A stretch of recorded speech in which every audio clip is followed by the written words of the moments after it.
Assalamualaikum warahmatullahi wabarakatuh.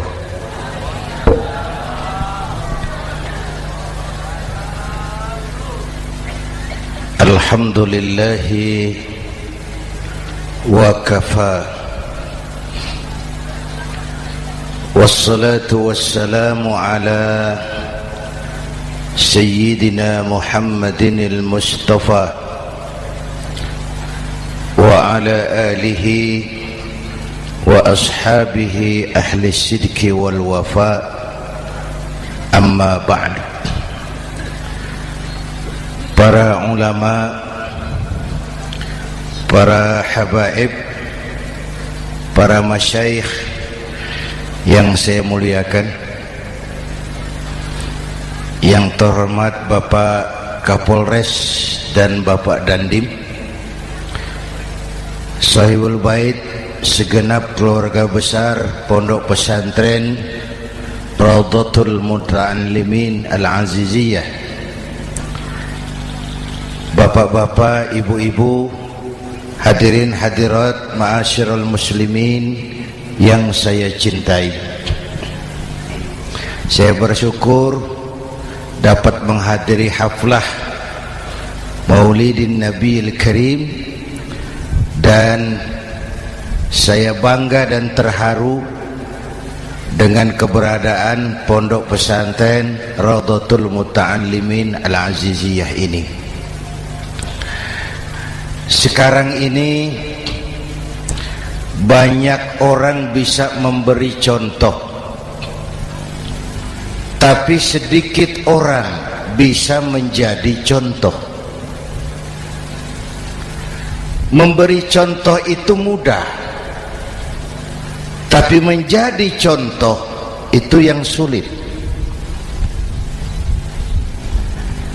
Oleh karena itu, pada kesempatan ini kita ingin mengambil contoh bagaimana Rasul melaksanakan perjuangan.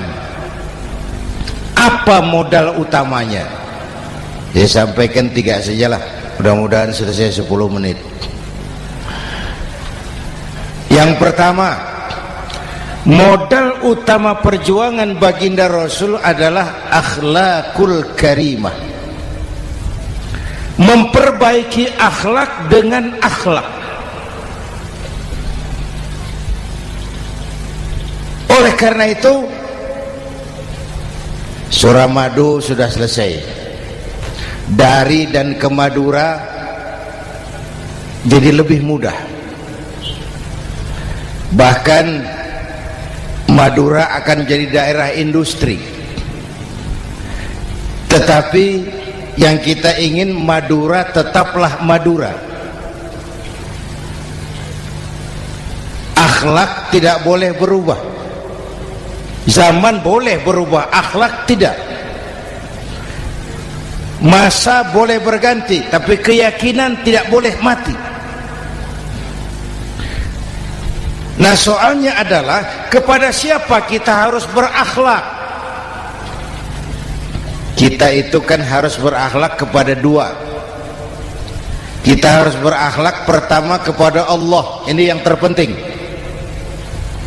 13 tahun Rasul berjuang di Mekah hanya memperbaiki akhlak kepada Allah, menanamkan tauhid, meluruskan akidah, membangun keyakinan. 13 tahun di Mekah itu, dengan perhitungan kalau fondasi kuat, bangunan aman. Kalau fondasi melenceng, bangunan bengkok. Kalau fondasi rapuh, bangunan runtuh. Bangunan bagaimana fondasinya? Orang hidup bagaimana imannya? Kekuasaan dan jabatan baru ada manfaatnya kalau dipegang tangan orang beriman. Kalau tidak, yang muncul Fir'aun. Harta baru terasa manfaatnya kalau dipegang tangan orang beriman. Itulah sebabnya bangsa kita ini bukan cuma perlu orang pintar, kita perlu orang benar. Bahkan di masyarakat lebih baik benar tidak terlalu pintar ketimbang pintar tapi tidak benar.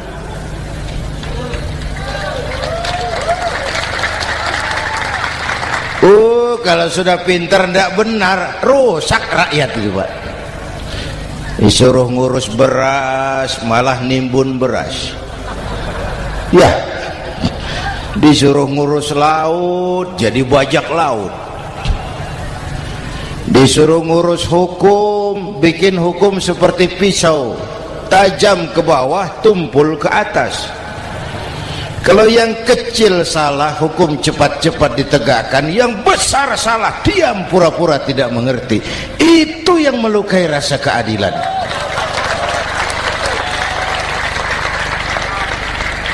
Mulai dari akhlak kepada Allah. Bagaimana cara berakhlak kepada Allah? Caranya dua. Pertama, jangan menyekutukannya dengan sesuatu pun. Yang kedua, jangan menyembah kecuali hanya kepadanya. Itu akhlak kepada Allah. Konsisten, disiplin. Saya bersaksi tiada Tuhan selain Allah, maka saya tidak akan menyembah kecuali hanya kepada Allah. Saya tidak akan takut kecuali hanya kepada Allah. Saya tidak akan minta tolong kecuali hanya kepada Allah. Saya tidak akan melarikan persoalan kecuali hanya kepada Allah. Saya bersaksi Nabi Muhammad utusan Allah, Nabi terakhir. Tidak ada Nabi sesudah Nabi Muhammad. Harga mati, titik. Disiplin.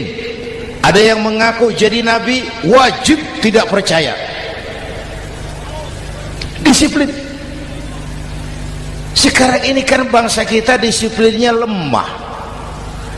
Korupsi agak sulit diberantas karena pejabat kita takut atasan tapi nggak takut Tuhan.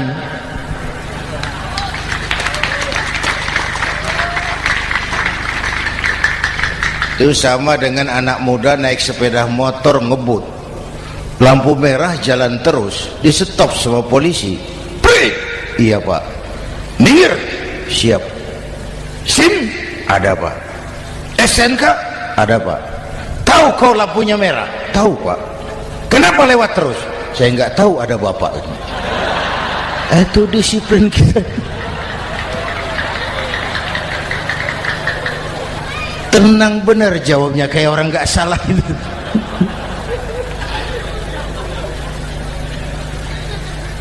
Iman. Apalagi belakangan ini saya sering bilang gini Pak, ini humor tapi agak tasawuf. Orang yang paling tenang hidupnya itu tukang parkir. Coba lihat tukang parkir, walaupun mobil banyak, mereknya bagus-bagus, tidak pernah sombong. Tenang. Nanti mobil pergi satu demi satu, habis sama sekali, dia tidak sedih. Tenang. Mobil banyak tidak sombong, mobil habis tidak sedih. Apa rahasianya? Ternyata, nih tasawufnya di sini. Tukang parkir tidak merasa memiliki, tapi merasa dititipi. Itu. Siapa saja yang merasa memiliki, bersiaplah kehilangan, dan itu menyakitkan. Tapi kalau merasa dititipi, jabatan, harta, anak, istri, semua titipan, hiduplah seperti tukang parkir. Pertama, titipan tidak boleh bikin kita sombong.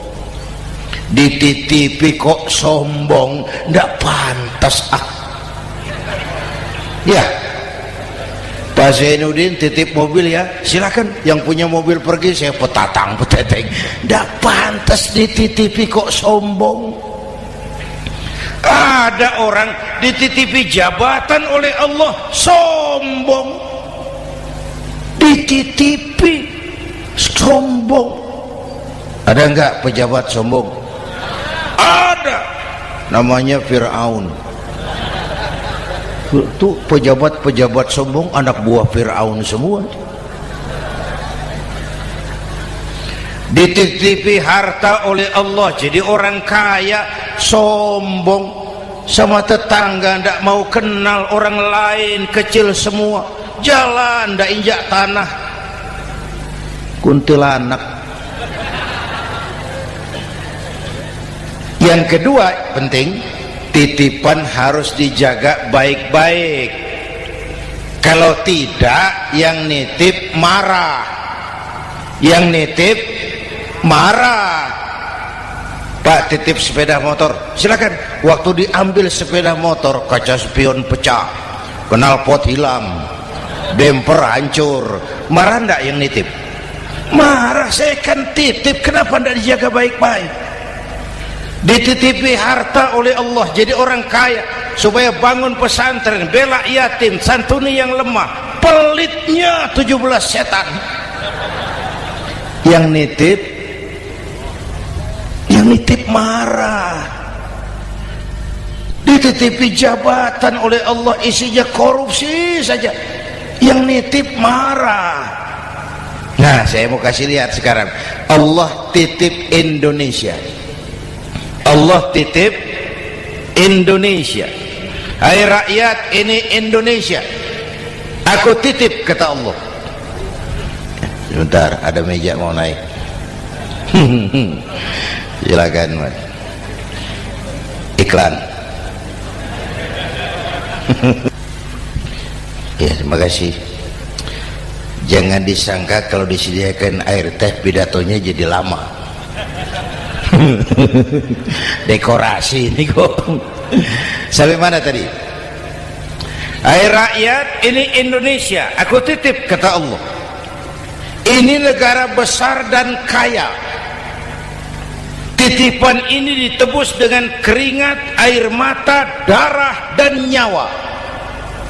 Ini bedanya. Malaysia memang merdeka, tapi diberi Inggris. Singapura merdeka, diberi Inggris.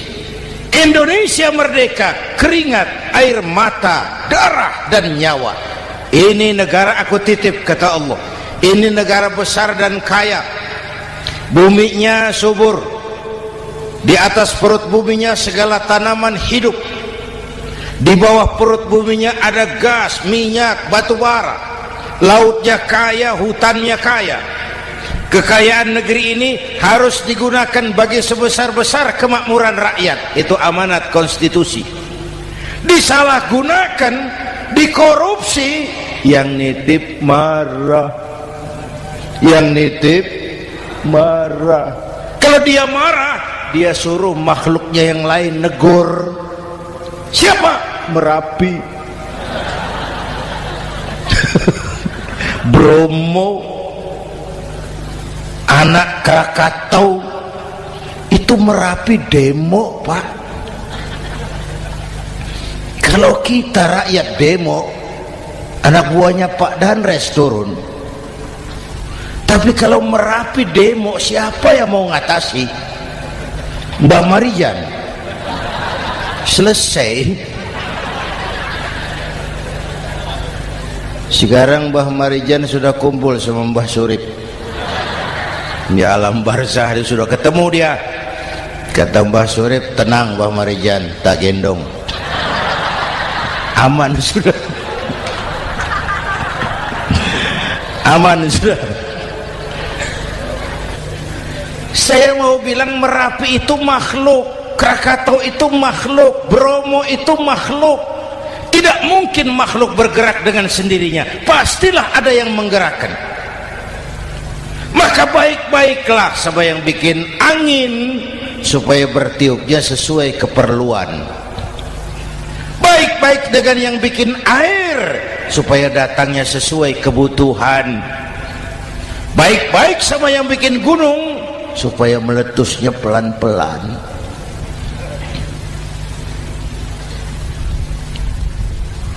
Bapak Ibu hadirin yang saya hormati, menjaga titipan. Jangan menyembah kecuali hanya kepadanya.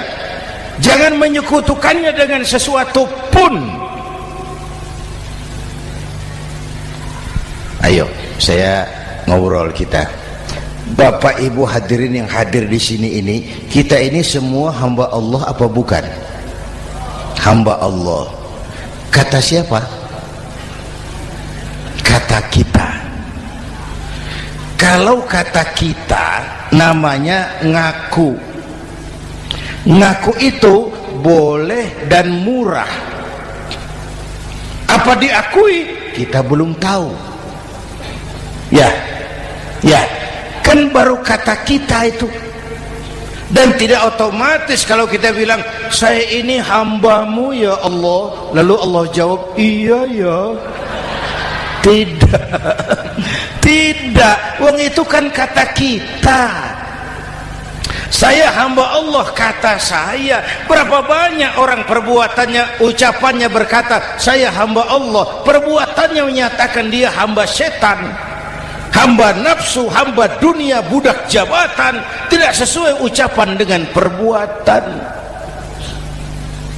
Jadi hamba Allah itu nggak mudah, digojlok, diuji. Coba lihat, yang jelas diakui sebagai hamba itu baru satu yang kita peringati ini, baginda Nabi. Allah mengakui kapan?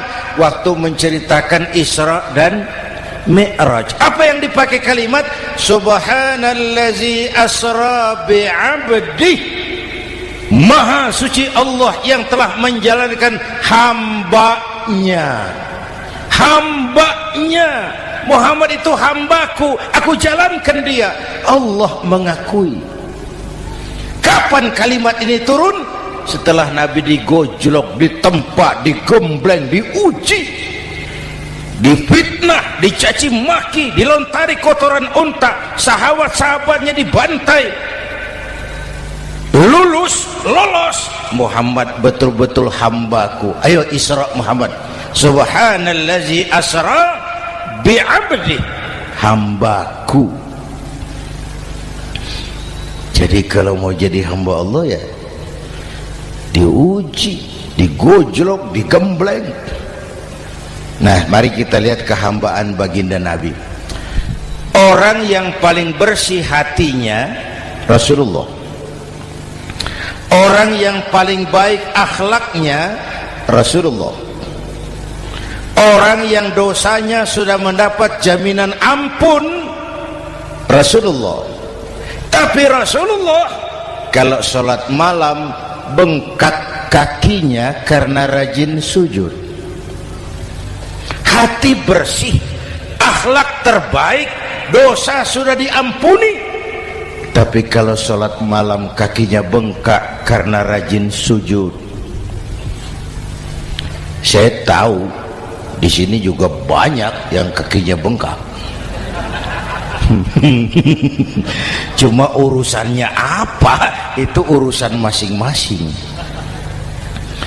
Pada tingkat seperti itu Rasulullah, saya perlu Allah, saya perlu Allah, saya perlu Allah.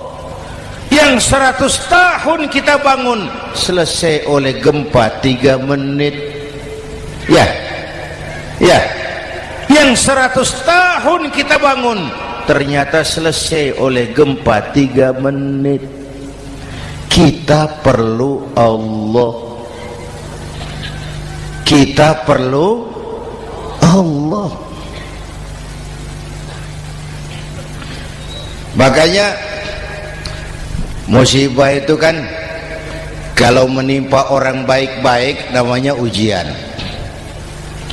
Kalau menimpa orang setengah baik itu paru-paru yang bikin malaikat bingung. Sholat rajin, maksiat tekun, baca Quran mau, fitnah orang hobi, ngaji nyolong jalan terus. Untung di sini nggak ada yang begitu. Di Jakarta banyak. Di sini insya Allah sama. Jakarta.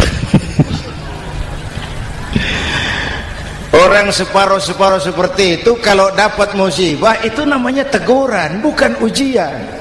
Kenapa ditegur? Lalai. Nah, kalau orang jahat dapat musibah itu namanya persekot. Uang muka tanda jadi. Kontannya nanti di akhirat. Kalau diuji bukan saja harus sabar tapi harus lulus. Kalau ditegur, introspeksi, perbaiki yang kurang, kurangi yang memang berlebihan. Bertali-tali, bersambung-sambung musibah ini, dan musibah kalau datang tidak pernah memilih, tidak pernah memilih. Bapak Ibu hadirin yang saya muliakan, jadi mari yang pertama jaga akhlak kita kepada Allah. Jangan menyekutukannya dengan sesuatu pun, jangan menyembah kecuali hanya kepadanya. Sekarang kan musim entertain, orang pandai membangun pencitraan, orang pinter bikin bungkusan. Sekarang ini kiai sama dukun tipis bedanya. Bener Pak, pemburu hantu pakai sorban, pakai gamis, nanti kiai pakai helm. Atribut sudah kacau sekarang ini, siapa pakai apa, siapa mau jadi apa, tidak jelas. Sementara masyarakat kita memang agak kutil, kurang teliti, cepat heran, gampang kagum. Pernah terjadi suatu saat tabrakan di jalan, keras sekali, korban jatuh berlumur darah, dikerubungi orang banyak. Datang wartawan mau ambil gambar dari dekat, sulit, banyak sekali orang ngerubung. Dia cari akal, tolong saya dikasih jalan ke dekat korban. Orang menoleh semua. Saudara siapa? Saya bapaknya korban, katanya. Dia mengaku bapaknya korban. Ya orang minggir semua, minggir, ada bapaknya korban. Orang minggir semua, dia maju ke depan korban. Sampai di depan korban pucat mukanya itu wartawan. Kenapa? Yang ketabrak anak monyet, Pak. Dia sudah ngaku bapaknya korban.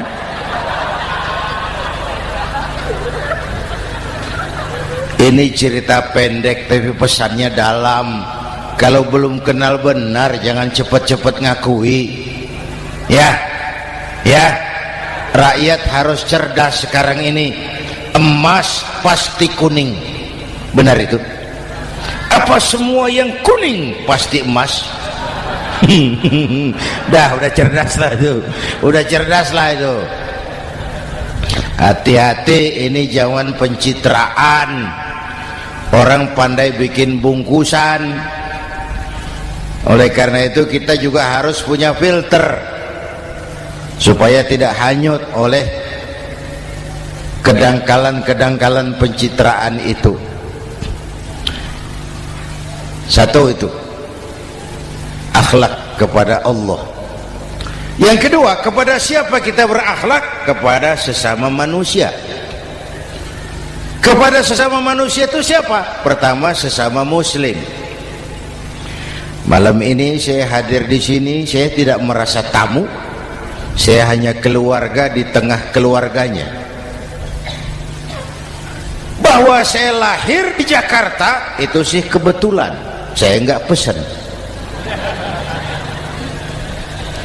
Yang kita tidak pesan jangan diributkan. Kita enggak pesan. Warna kulit seperti ini kita enggak pesan. Dari suku apa lahir kita enggak pesan. Potongan seperti ini kita enggak pesan. Islam membebaskan manusia dari ras diskriminasi.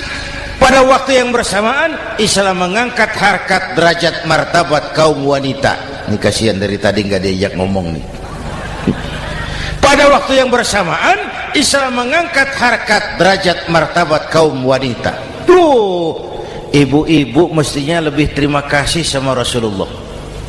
Sebelum Rasulullah datang, nasib perempuan menyedihkan, dilecehkan, harganya murah. Sebelum Rasulullah datang, murah. Sebelum Rasulullah datang, murah. Coba lihat wanita sebelum Islam, sedih, dilahirkan hanya untuk melahirkan, alat pemuas nafsu. Kalaupun berperan, peranannya cuma segitiga, dapur sumur kasur, kasur sumur dapur. putar-putar di situ saja. Tidak usah di Arab, dunia, di Jawa. Raja-raja Jawa sebelum kenal Islam seenaknya ngumpuli perempuan kan, selirnya yang 30, 50. Sultan-sultan di Turki piara harem ratusan orang perempuan. Kaisar terakhir dinasti Ming Cina bangun istana 1000 kamar, istrinya 1000. Innalillahi wa inna. Itu saya coba pikir, raja kalau istrinya 1000, kapan pakai kolor itu raja?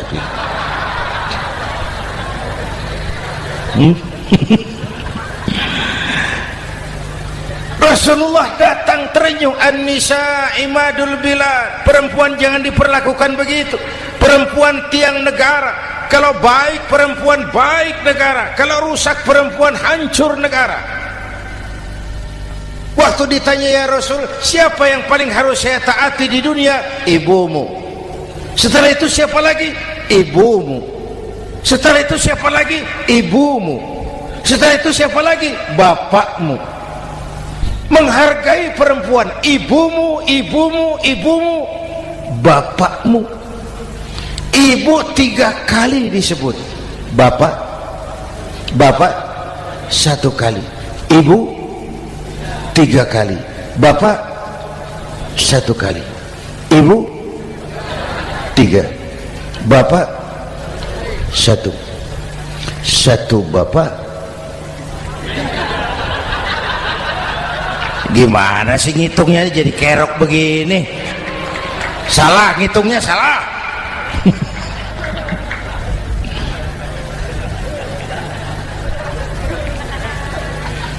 Lalu dicairkan kehidupan kemasyarakatan di masjid. Masya Allah, masjid itu pendidikan demokrasi betul. Pertama, siapapun masuk masjid copot sandal, buka sepatu. Benar itu? Ini masyarakat yang mau kita bangun. Tidak ada warga negara kelas 1, semua sama. Lurah masuk masjid buka sepatu, rah. Camat masuk masjid buka sepatu, mat. Gubernur masuk masjid buka sepatu, Nur. Nikmatnya masyarakat masjid, nikmatnya masyarakat masjid. Coba binatang saja harganya tidak sama toh. Sapi yang mahal yang gemuk, betul? Karena harga sapi pada dagingnya, makin gemuk sapi makin mahal harganya. Tapi ada burung perkutut lebih mahal dari sapi, padahal dagingnya sedikit, betul. Kenapa harganya lebih mahal dari sapi? Harga perkutut suaranya. Di mana harga manusia yang paling gemuk? Silahkan bersaing dengan sapi. maaf.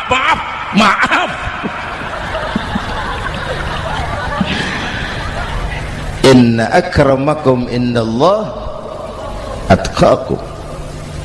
Masyarakat masjid sudah copot sandal, buka sepatu, sudah masuk ke dalam sholat berjamaah. Kalau sudah ke dalam sholat berjamaah, tidak pernah kita usil dari mana orang datang, yang penting kemana dia menghadap. Itu masyarakat masjid.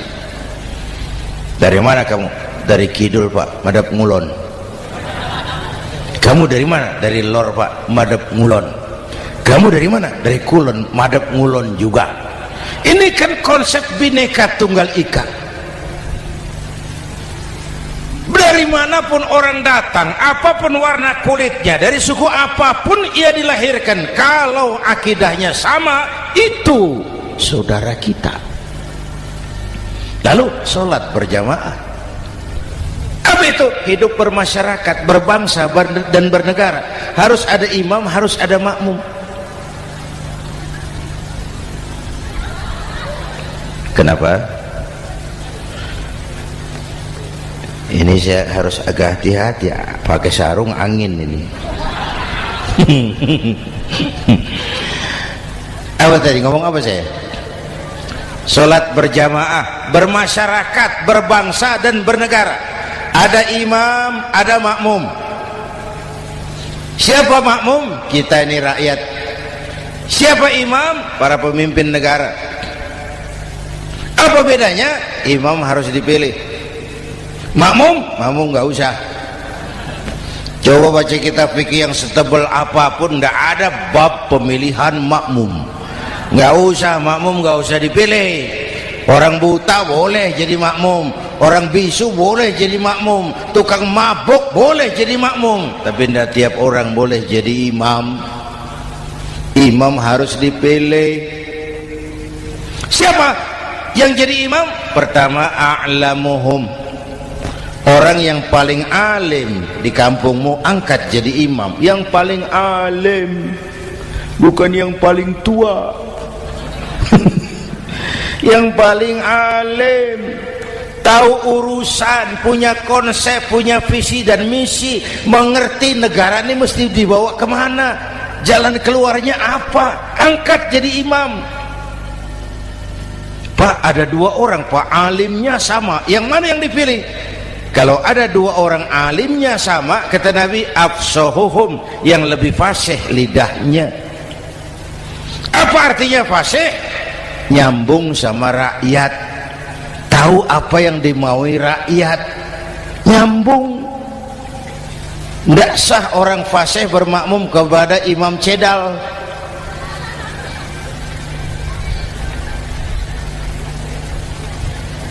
Kenapa Bu? Nyambung.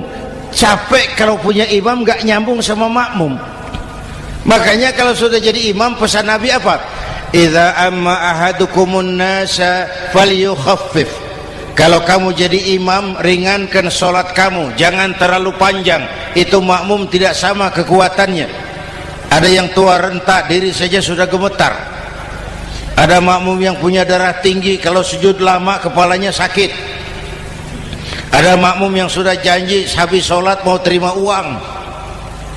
Jangan kalau sudah jadi imam di kota, sholat isya berjamaah, rakaat pertama selesai Fatihah, Yasin, bubar makmum itu. Jadi imam jangan terlalu lama, kayak Husni Mubarak tuh kelamaan jadi imam 30 tahun, rakyat capek.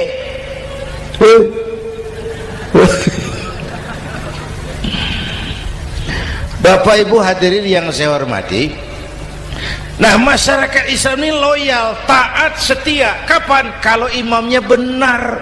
Imam takbir, makmum takbir, imam ruku', makmum ruku', imam i'tidal, makmum i'tidal, imam sujud, makmum sujud. Tapi masyarakat Islam tidak buta. Imam keliru, makmum wajib menegur. Ya, bagaimana negurnya? Mestinya ruku', imam sujud. Wah, keliru ini. Subhanallah, kan gitu. Itu aturan main. Tidak boleh imam keliru, makmum emosi, main pegang, mam, hoi salah, hoi, kacau sholat.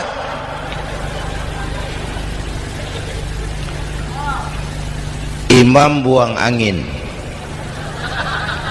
apa makmum lalu berkata, demi kesetiaan saya kepada imam, imam buang angin, saya lebih keras lagi.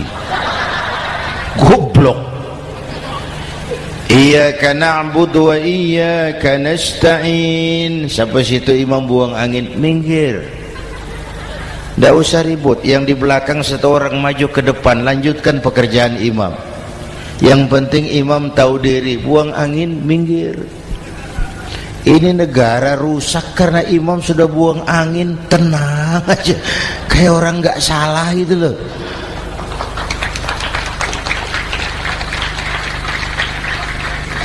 Selesai sholat dikasih tahu, imam tadi buang angin ya sedikit. Apa kalau nggak sedikit lalu nggak rusak sholat itu? Nah, dalam berjaga akhlak kepada sesama, ayo kita jaga kesatuan, persatuan, kerukunan, kekompakan. Ini pesantren Raudhatul Muta'allimin Al-Aziziyah, ini aset kita. keberadaannya, pengembangannya, kelangsungannya, bukan sekedar tanggung jawab pengurusnya, tanggung jawab kita sesuai dengan bidang dan kemampuan masing-masing.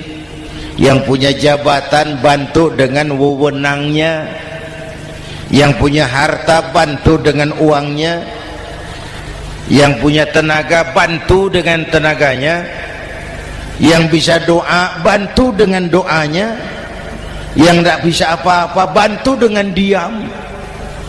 Diam saja lumayan loh itu membantu. Bapak Ibu hadirin yang saya hormati, saya ingat almarhum Panglima Besar Sudirman pernah bilang, kamu itu kalau mau menang harus kuat, kalau mau kuat harus bersatu, kalau mau bersatu hidupkan semangat silaturahmi. Mau menang harus kuat, mau kuat harus bersatu, mau bersatu hidupkan silaturahmi. Bapak Ibu hadirin, rukun antar umat seagama. Beda pendapat boleh, marah jangan. Kalau di Jakarta kan sekarang lagi musim apa itu wahabi yang bid'ah, sedikit bid'ah itu. Saya sih bilang yang suka tahlil bagus, terusin.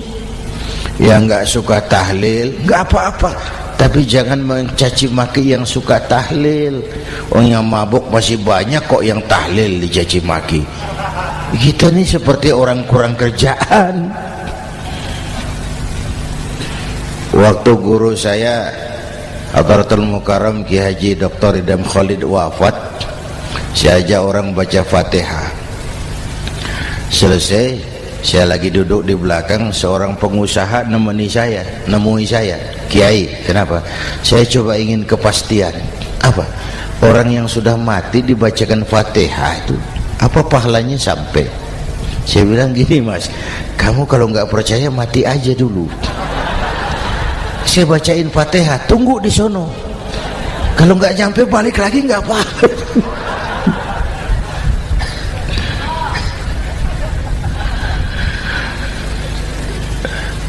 Depan rumah saya itu ada masjid, Pak, pakai beduk seperti itu. Ada teman saya Kiai pakai beduk masjidnya. Iya pakai. Kan Rasulullah enggak pakai. Enggak memang. Bid'ah tuh. Loh, siapa bilang? Beduk itu bukan agama, itu budaya, tanda masuk waktu. Bukan manggil orang sholat. Manggil orang sholat pakai azan. Tanda masuk waktu, itu hebatnya Wali Songo, pakai beduk. Kalau nggak mau pakai beduk boleh, teriak-teriak juga boleh. Maghrib, boleh. Tapi Wali Songo kan bijaksana, pakai beduk saja, sekali pukul satu desa dengar. Itu bijaksananya dakwah Wali Songo. Kalau beduk dianggap bid'ah, miskin kita. Itu budaya. Seperti sepeda motor, itu budaya. Kalau nggak mau pakai beduk boleh, teriak-teriak juga boleh. Maghrib, boleh. Tapi Wali Songo kan bijaksana, pakai beduk saja, sekali pukul satu desa dengar. Itu bijaksananya dakwah Wali Songo. Kalau beduk dianggap bid'ah, miskin kita. Itu budaya. Seperti sepeda motor, itu budaya. Kalau beduk dia nggak bid'ah, sepeda motor bid'ah tuh. Rasulullah nggak pakai, jual, beliin unta.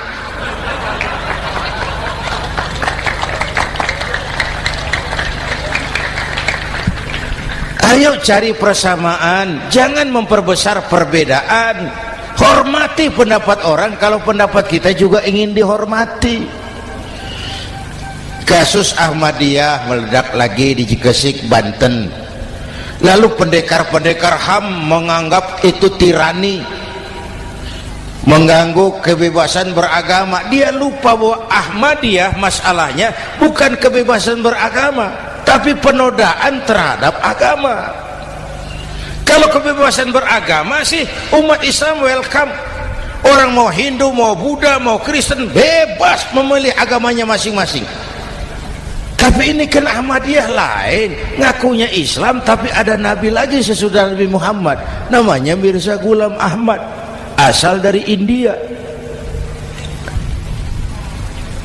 Saudara hadirin yang saya hormati, ini yang prinsip penodaan terhadap agama. Kalau nggak ngaku Islam nggak masalah.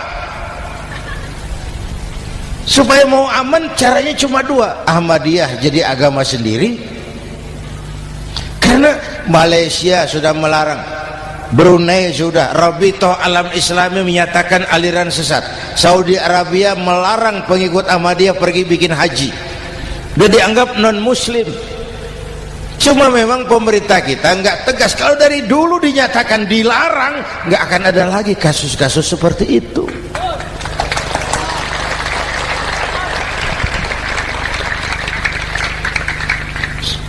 Nah, selain itu kita umat juga harus disiplin. Coba sudah berapa banyak nabi bermunculan di Indonesia. Dan Indonesia ini saya heran, Indonesia ini pasar bagus, Pak. Kalau ada nabi, ada aja pengikutnya, saya heran tuh. Indonesia ini pasar bagus. Ada Ahmad Musaddiq Al-Qiyadah, jadi nabi. Konsultan bulu tangkis jadi nabi. Dapat wahyunya di Bogor,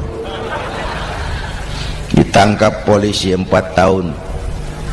Muncul lagi di Bandung, namanya Sayuti, tukang cukur, ngaku dapat wahyu jadi nabi, ditangkap polisi lagi 2 tahun.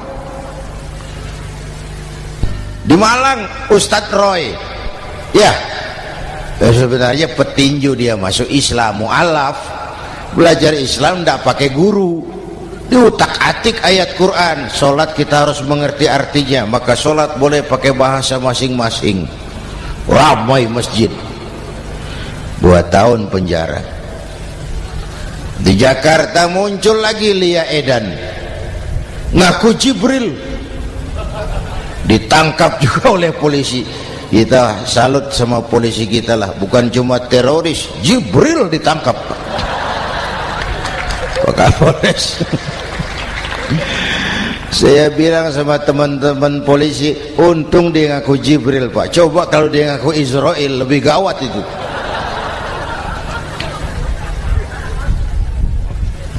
Yang parah, antara Cirebon Losari, dia perbatasan Jawa Tengah Jawa Barat, pernah muncul agama baru namanya agama Jasun, agama Jawa Sunda, agama Jasun Jawa Sunda. Yang jadi nabi Tugimin. La haula wala quwata. Saya bilang ini jangan jadi nabi, jadi kiai juga nggak angker ini. Al Mukarram Bapak Kiai Tugimin, nggak enak. Yang lebih ndak enak selawatannya loh itu. Kalau kita kan tadi nikmat tuh, ya Habibi ya Muhammad, nikmat rasanya itu. Coba ganti sama yang tadi, wah enggak, ya Habibi ya Tugimin, enggak enak itu, Pak. Jadi umat Islam itu sangat menghormati orang lain agama. Soal agama orang lain, lakum dinukum, awas hati-hati kalimatnya. Kita menghormati orang lain agama. Soal agama orang lain, lakum dinukum, kita memang yakin cuma Islam agama yang benar, tapi bukan berarti kita boleh menghina agama orang lain. Kenapa? Kalau agama kita yang dihina, kita kan sakit hati. Orang lain sama dong. Itu sebabnya Allah berpesan, jangan kau caci maki Tuhan mereka, karena mereka akan balas mencaci maki Tuhanmu. Dan itu artinya mencaci maki aku, kata Allah. Jelas ini? Jelas? Justru karena umat Islam mayoritas di Indonesia, maka kerukunan antar umat beragama terjaga dengan baik. Kalau umat Islam mau main kasar, mau main kayu, mau main keras, Umat Islam ini 85%, yang lain pasti selesai, saya jamin selesai. Tapi kan tidak, kita sadar betul ini negara Pancasila, kita sadar betul bahwa kita harus menghargai orang lain agama, menjaga kerukunan, rukun antar umat beragama. Yang ketiga, rukun antar umat beragama dengan pemerintah. Dulu kiai saya bilang, sultanun zulum khairum min fitnatin tadum. Pemerintah yang jelek pun sebenarnya masih lebih lumayan ketimbang tidak ada pemerintahan, kalau itu ukurannya. Coba umpama nanti Pak SBY sudah terlalu pusing, lalu pengumuman jam 000, seluruh rakyat Republik Indonesia saya umumkan mulai malam ini tepat jam 000 pemerintah bubar. Ayo bayangkan seperti apa kita tanpa pemerintah. Hukum rimba, yang kuat menekan yang lemah, yang kaya merampok yang miskin. Rumah saudara dirampok, lapor ke polisi, kata Kapolres, maaf polisi baru bubar. Hak asasi diinjak-injak, lapor ke pengadilan, pengadilan bubar. Masih ada pemerintah saja yang kuat suka menekan yang lemah, apalagi kalau tidak ada pemerintah. Karena itu ulama dan umara dua pilar utama. Kalau kuat keduanya, kuatlah masyarakat. Kalau rapuh keduanya, maka rapuhlah juga masyarakat. Bapak Ibu hadirin yang saya hormati, ini yang kedua, kita harus berakhlak kepada sesama. Yang ketiga, kepada siapa kita harus berakhlak? Kenapa? Iya, saya cuma lihat jam. Yang ketiga, kepada siapa kita harus berakhlak? Kita ini harus berakhlak kepada makhluk Allah yang lain di luar manusia. Kepada air kita harus berakhlak loh Pak. Saya dulu remaja ngaji fikih, kiai ngajar makruh buang air kecil di tanah yang berlubang. Saya protes, kenapa makruh kiai? Pertama, untuk kesehatan. Siapa tahu di lubang yang kau kencingi ada gas beracun. Kalau tidak kiai, kalau tidak maka artinya kau harus melindungi binatang yang ada di dalam lubang. Siapa tahu di lubang yang kamu kencingi ada semut sedang rapat membahas masalah Mesir. Apa dosanya lalu mati dikencingi? Ini namanya rahmatan li semut. Bapak Ibu hadirin yang saya hormati, ada hadis sederhana, fa iza zabahtum fa ahsinu zibhata. Kalau kamu menyembelih hewan, sembelihlah dengan cara yang terbaik. Jangan nyembelih ayam pakai pisau tumpul, itu namanya tidak berperi kebinatangan. Kepada ayam kita berakhlak, kepada pohon kita berakhlak, kepada air kita berakhlak. Kenapa sekarang alam tidak seramah dulu? Karena kita juga tidak ramah kepada alam. Kenapa sering terjadi banjir? Karena tempat air kita kurangi. Dia bingung mau kemana. Air nggak punya tempat. Akhirnya masuk ke rumah kita juga. Masuk dalam zoharul fasadu bil barri wal bahri bima kasabat aydin nas. Karena kita tidak berakhlak kepada lingkungan. Bapak Ibu hadirin yang saya hormati, jadi itu yang pertama, modal utama perjuangannya akhlakul karimah. Mau sukses, utamakan akhlak. Industrialisasi boleh terjadi di Madura, jalan berhotmik licin, oke, listrik masuk desa, alhamdulillah, tapi akhlak jangan berubah, akidah jangan goyah.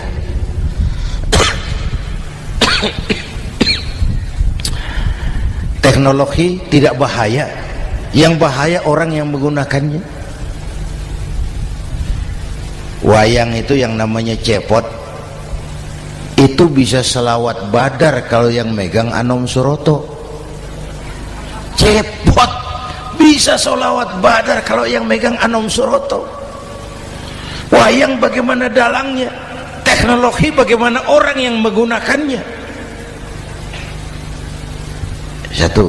Yang kedua, yang kita contoh dari baginda Rasul, beliau itu sejak kecil tidak dimanjakan, Pak. Lahir ke dunia tidak sempat melihat wajah bapak.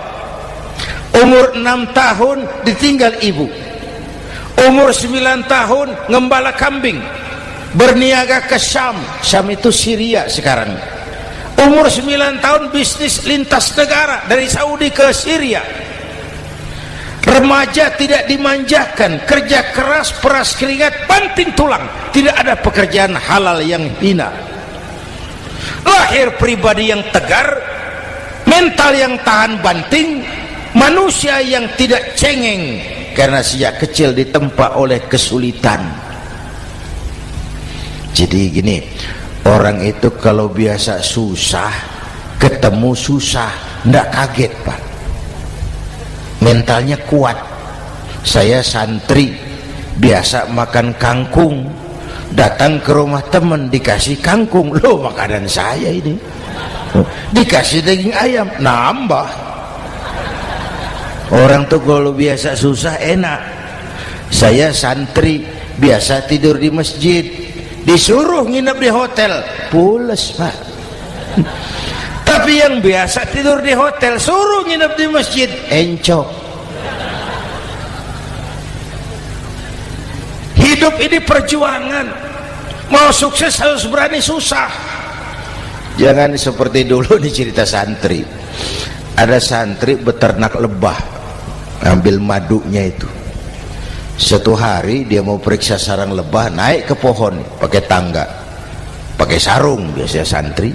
Dia lupa ada pakai celana dalam, naik pohon periksa, entah bagaimana terpegang sarang lebah itu, berhamburan lebahnya keluar, salah satu masuk ke sarungnya, tergigitlah Al-Mukarramnya itu.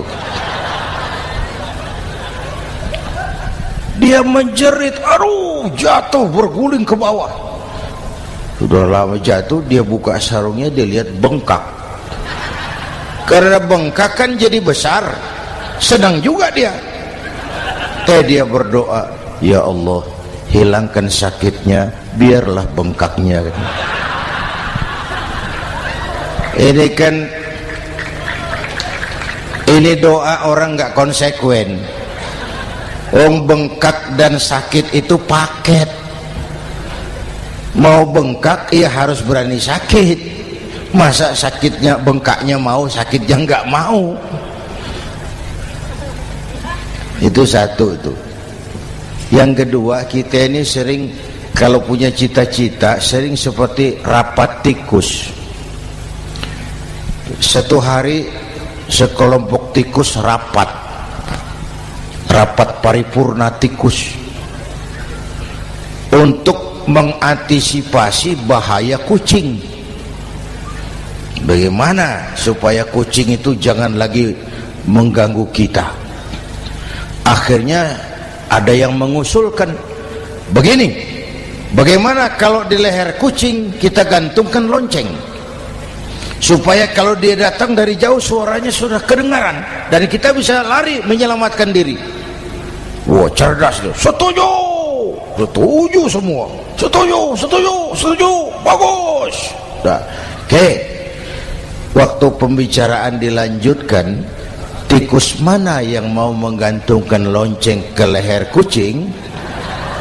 Rapat bubar.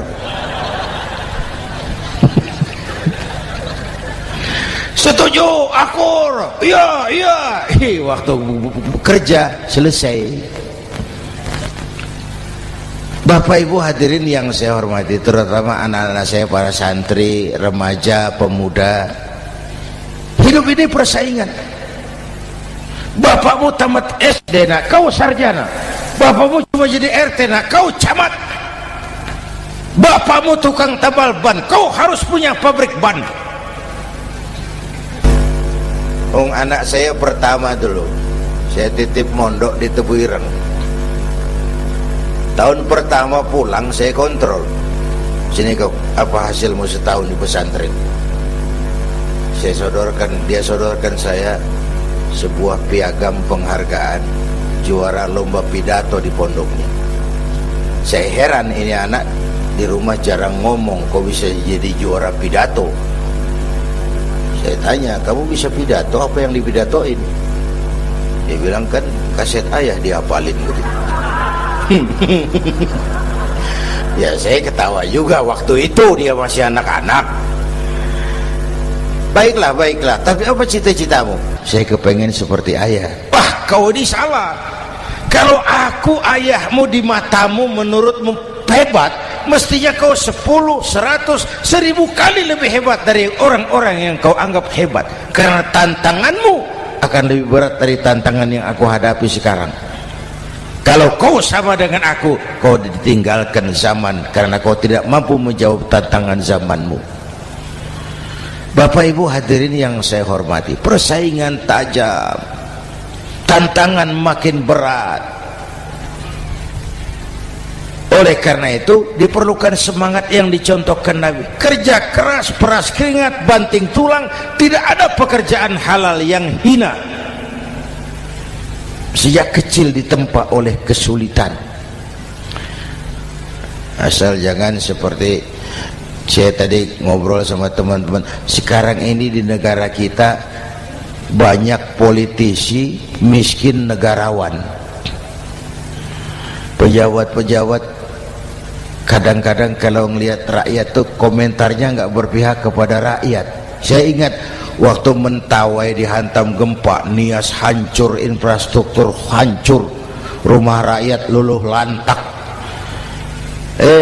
Ketua DPR Pak Marzuki Ali bilang, bagaimana itu rakyat? Ya itu resikonya punya rumah di pinggir laut. Waduh, ini bukan komentar pemimpin, rakyat lagi susah kok dibilang kayak gitu. Saya prihatin dengan ucapan kayak gitu. Waktu cabai 100.000, di sini berapa sekarang? Sama ya. Waktu cabai mahal, ada pejabat bilang, rakyat suruh nanam cabai aja di halaman rumahnya. Ini kan nggak solutif dan nggak cerdas. Cabai naik, rakyat suruh nanam cabai. Nanti beras naik, rakyat suruh nanam padi. Yang saya khawatir kalau telur mahal, apa rakyat suruh betelur gitu? Ini kan nggak cerdas dan nggak solutif. Bapak Ibu hadirin yang saya hormati, apalagi tadi sudah saya bilang di awal, kita ini bangsa yang ditempa oleh kesulitan. Mau merdeka saja dengan keringat, air mata, darah dan nyawa. Kita tidak boleh cengeng menghadapi kesulitan ini. Tegar, tahan uji, tahan banting, dan seterusnya. Itu hal yang kedua. Yang ketiga, terakhir, Rasulullah itu sosok yang ibadahnya luar biasa. Tadi sudah saya jelaskan sebagian. Ibadahnya luar biasa. Ayo kita bantu keamanan negeri kita ini. Dengan apa? Istighfar. Wa ma kana Allahu mu'adzibahum wa hum yastaghfirun. Allah tidak akan turunkan bencana selagi di tengah mereka masih banyak orang-orang yang istighfar. Rasulullah yang dosanya sudah diampuni sehari 100 kali istighfar. Ayo kita ngobrol ini. Pak, saya ini, Zainuddin ini, kalau mengharap masuk surga dengan amal yang saya kerjakan sendiri, rasa-rasanya tipis harapan. Bener. Sholat saya berapa banyak saya tahu. Sedekah saya berapa duit saya tahu. Dosa saya berapa banyak saya tahu. Lalu saya baca sejarah. Nabi Adam dosanya 1, makan buah khuldi, dikeluarkan dari surga. Nabi Adam dosanya 1, dikeluarin. Kita dosanya banyak, kepengen masuk. Ini nggak nyambung ini. Nabi Adam dosanya 1, dikeluarin dari surga. Kita dosanya banyak, kepengen masuk. Nggak nyambung. Apa yang bikin saya besar hati? Apa yang bikin saya optimis? Ada dua, Pak. Pertama yang disebut rahmat Allah, yang kedua disebut syafaat Rasulullah. Dua itu, Pak. Oh, kalau kita ini insya Allah nanti sampai ke surga, amin, amin. Kalau kita ini sampai ke surga, Pak, saya jamin itu bukan karena amal kita, itu karena rahmatnya Allah. Ndaklah seberapa banyak sih amalan kita mau menggapai surga. Kalau bukan karena rahmatnya Allah, sulit sampai ke sana. Manusia, dosamu besar, tapi lihat rahmatku lebih besar. Manusia, salahmu banyak, tapi ampunanku lebih banyak.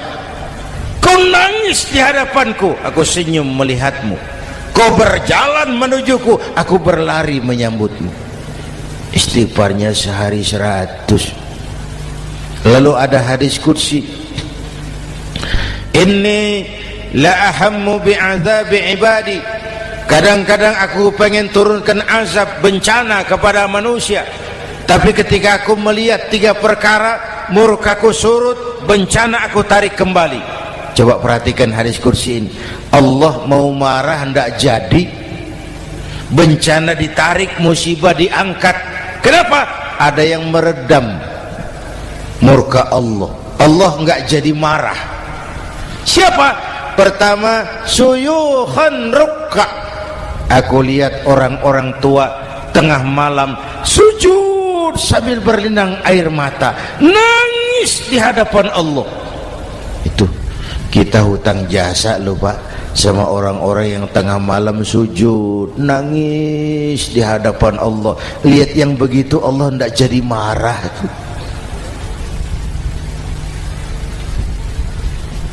Saya tahu ini bapak-bapak ini, ibu-ibu kan suaminya sering bangun tengah malam ya, Bu. Kencing.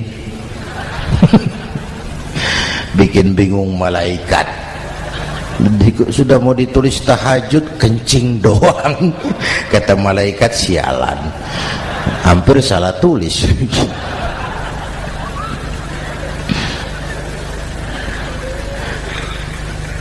Aku lihat orang tua tengah malam sujud sambil berlinang air mata. Lalu aku lihat bayi-bayi tanpa dosa masih menyusu, sibyanan rudda. Bayi-bayi tanpa dosa masih menyusu, suci bersih, belum ternoda. Wa bahaiman rudda. Dan aku lihat binatang ternak melata mencari makan, kambing mudah cari rumput, alam terjaga keasriannya. Bagaimana bencana enggak mau nambah? Kita mengamalkan hadisnya juga terbalik. Yang diminta itu orang tua tengah malam sujud, bayi tanpa dosa nyusu. Sekarang bayi tanpa dosa dibuang ke tempat sampah gara-gara orang tua tengah malam nyusu. Terbalik namanya. Yang diminta itu orang tua tengah malam sujud, bayi tanpa dosa nyusu. Ini bayi tanpa dosa dibuang ke tempat sampah gara-gara orang tua tengah malam.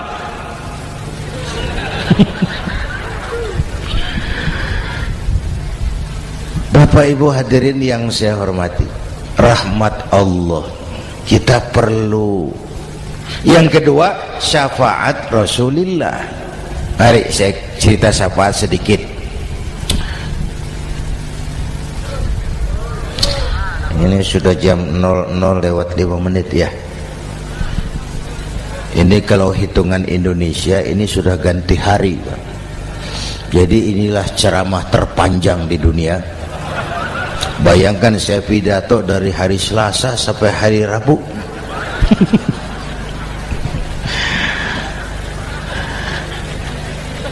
Syafaat agak saya singkat ceritanya. Nanti itu, Pak, setelah alam ini hancur sehancur-hancurnya, bumi gempa, gunung meletus, air laut tumpah ke darat, halilintar menyambar, planet-planet bertabrakan, semua yang hidup mati bareng tanpa persiapan, termasuk malaikat. Malaikat mati, yang tinggal cuma Allah sendirian. Yang lain hancur semua, tinggal Allah sendirian. Allah patroli, berseru-seru, limanil mulkul yaum, ahai, siapa penguasa hari ini? Mana Fir'aun yang ngaku Tuhan? Nongol kalau memang Tuhan. Mana Abrahat, mana Namrus, mana itu Benito Mussolini, mana itu Adolf Hitler, mana itu Hosni Mubarak? Penguasa-penguasa yang ngaku berkuasa, nol kalau memang penguasa. Gak ada yang jawab, Pak, semua sudah rebah. Allah lalu berkata, la ilaha illa ana. Ternyata tidak ada Tuhan lain selain aku. Allah sombong waktu itu. Kalau Allah sombong itu pantas. Hadis qudsi mengajarkan al-kibriya'u libasi, sombong itu pakaianku, kata Allah. Cuma aku yang pantas pakai. Kamu manusia nggak pantas pakai pakaianku, kebesaran. Pakaian Allah mau dipakai, sombong itu pakaian Allah, cuma Allah yang pantas pakai. Nanti itu yang pertama dihidupkan bukan kita, malaikat dihidupkan lebih dulu. Tiupan pertama, malaikat hidup semua, diatur panitia akhirat. Yang nyambut tamu siapa, yang pimpin marawis siapa.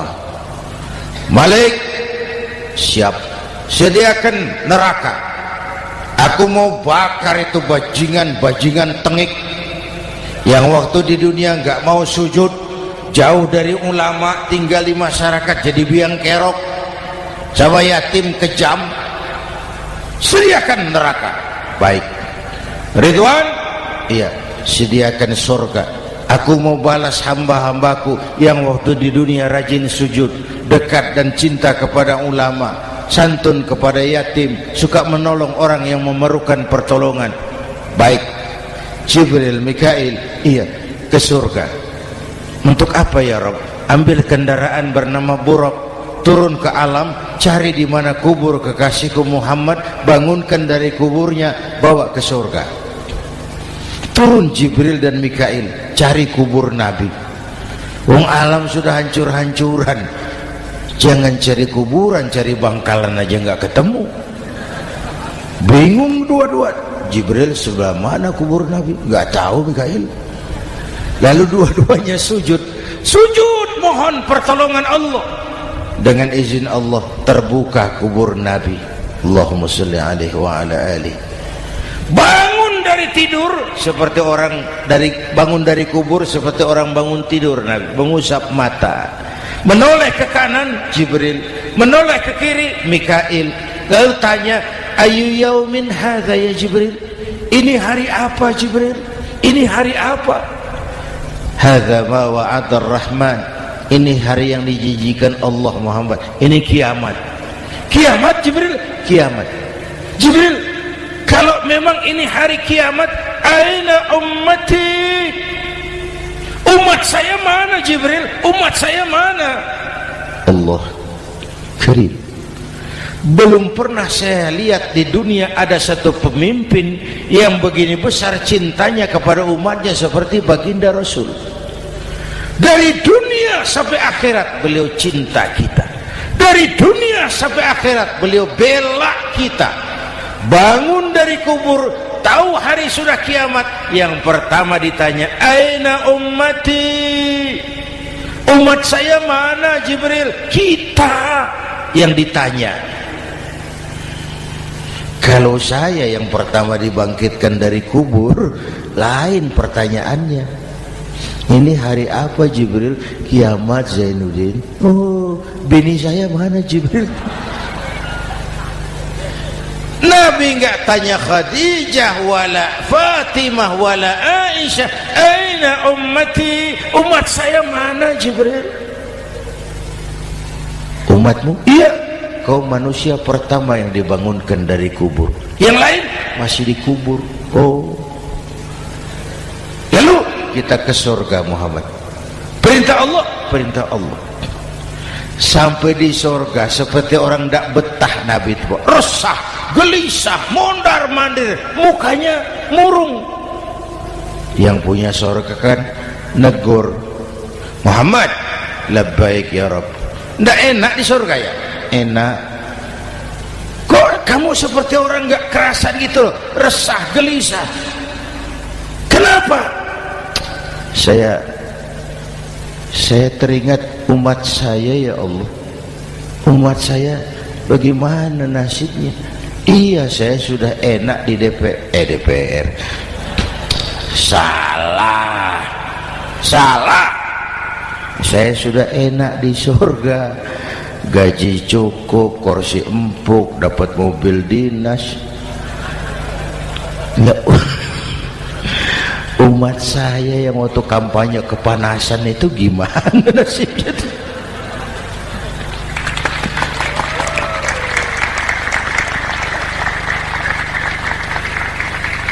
Makanya dulu di Senayan, di depan kantor DPR tuh banyak tukang kaca jualan di situ. Saya bilang ini tukang kaca pintar dagangnya di situ. Pas, maksudnya supaya yang mau berkantor di situ ngaca dulu. Ya, wakil lurah pasti tidak lebih tinggi dari lurahnya. Wakil camat tidak lebih tinggi dari camatnya. Ini kenapa wakil rakyat kok selalu lebih tinggi dari rakyatnya?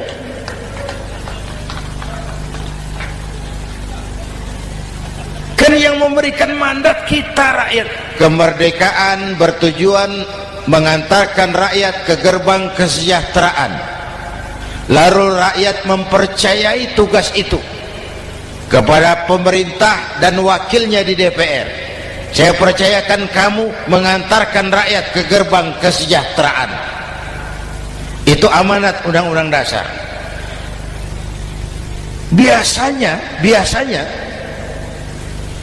yang diantarkan sampainya lebih dulu biasanya. Yang diantar sampai lebih dulu, yang mengantar nyusul, namanya ngantar belakangan. Ini lebih cepat wakil rakyatnya makmur daripada rakyatnya. Yang mau ngantar makmurnya lebih dulu dari yang mau diantar. Yang diantar kelelerahan di jalanan, yang mengantar udah sampai. Jadi bagaimana Muhammad? Saya minta izin mau keluar, tengok saya punya umat. Oke, saya potong ceritanya. Saat manusia dibangkitkan dari kuburnya masing-masing, Masya Allah, Masya Allah, saya nggak sanggup bayangkan jumlah manusia yang hidup di muka bumi sekarang kan 6 miliar. Cina berdua, India 2,5 miliar. Cina 1,5 miliar, India 1 miliar rakyatnya. Berdua sudah 2,5 miliar. Itu kalau kencing bareng banjir besar. Bayangkan manusia dari awal sampai akhir berapa puluh miliar kumpul di padang mahsyar. Subhanallah. Sibuk, panik, bingung mau disidang di hadapan Allah. Sebagian kumpul di pojokan berunding, kita mau disidangi. Terus ayolah kita cari bantuan. Kemana? Adnan Buyung. Begini. Kita ini kan anak cucu Nabi Adam. Pantas dong kita minta tolong sama beliau. Yuk, setuju. Berangkat cari Nabi Adam. Ya Adam, anta abal bashar. Adam, tuan datuknya manusia. Kami cucu kamu, anak turunan kamu mau disidang. Tolong kami Adam, tolong. Kata Nabi Adam, Quraisy mas, rombongan Jawa aku naik mumet lagi sama Nabi Nuh saja. Nuh bilang tidak bisa, saya juga punya masalah, pernah minta obat ditenggelamkan. Ibrahim barangkali, semua Nabi hand up, angkat tangan. Dikala itu yauma la yanfa'u malun wala banun, di mana harta tidak ada lagi artinya, anak-anak tak jadi beban, tiap orang sibuk dengan urusannya sendiri-sendiri. Saat itu ada satu pemimpin, Allahumma salli alaihi wa ala alihi, diizinkan Allah. Dikala semua nabi yang lain angkat tangan hand up, beliau malah ummati ana laha, ta'ali ummati, ta'ali ummati, umatku sini, umatku sini. Beliau memanggil-manggil umatnya. Yang bagaimana yang dipanggil? Ada hadis, inna ummati ya'tuna yaumal qiyamah ghurran muhajjalin min atharil wudu. Umatku besok di akhirat datang menghadap Allah dengan muka bersinar-sinar karena sering wudu. Sering wudu kan sering sujud, masa cuma wudu tapi enggak sujud? Itu nanti ndak usah mengaku Rasul yang panggil, sini umatku. Tapi kalau muka enggak pernah wudu, enggak pernah sujud, merangkak di depan Nabi, saya umatmu ya Rasul. Kata Nabi, umat saya enggak ada yang kumbal gini. Dikala itu beliau berkenan memberikan syafaat. Syafaat itu saudara-saudara, saya pakai sarung, sobek sedikit, syafaat itu nambeli itu loh. Salat saya kurang sedikit, sedekah saya campur riak sedikit, puasa saya ikhlas sedikit, ditutup dengan syafaat. Saya mau dagang, perlu modal 20 juta, saya punya uang 15 juta, yang 5 juta syafaat. Jadi harus ada modal. Kalau sholat tidak pernah, sedekah tidak pernah, lalu syafaatnya dari mana? Yang dapat tambelan itu yang punya sarung bolong, punya sarung sobek, ditambal dengan syafaat. Lah kalau tidak ada sarung, apa yang mau ditambal? Ya. Nah, mudah-mudahan kita semua mendapat rahmat Allah dan mendapat syafaatnya Rasulullah Sallallahu Alaihi Wasallam. Bapak Ibu hadirin, sudah 7:30 lewat 4 jam. Saya pun kangen, tapi hari sudah larut. Insya Allah lain kesempatan kita jumpa lagi. Terima kasih kepada Al-Mukarramun, para ulama, para habaib, pengasuh pesantren Raudhatul Muta'allimin Al-Aziziyah, dan semua yang hadir. Mudah-mudahan yang saya sampaikan ada manfaatnya. Usikum wa iyaya bitaqwallah. Aqulu qawli hadza fa astaghfirullahal azim li wa lakum. Wassalamu alaikum warahmatullahi wabarakatuh.